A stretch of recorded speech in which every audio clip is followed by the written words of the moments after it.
Kainat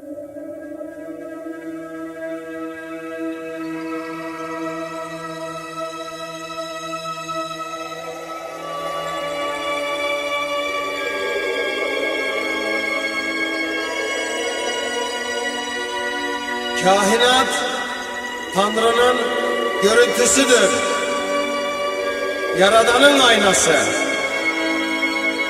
Gökyüzüne derin sonsuz derlerde bir of çektim, yıldızları patladı.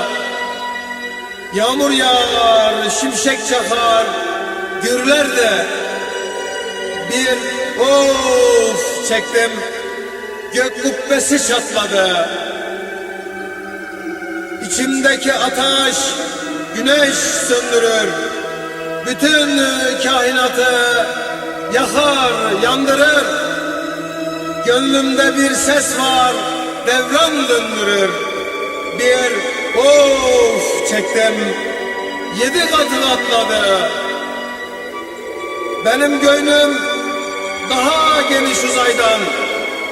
Yavaş bağırsam ses gelir aydan. Adem'den gelmişiz, hep aynı soydan. Bir of çektim, yeri göğü kapladı. Noktanın içinde bu koca evren. Can evin kiralık, hem de devren.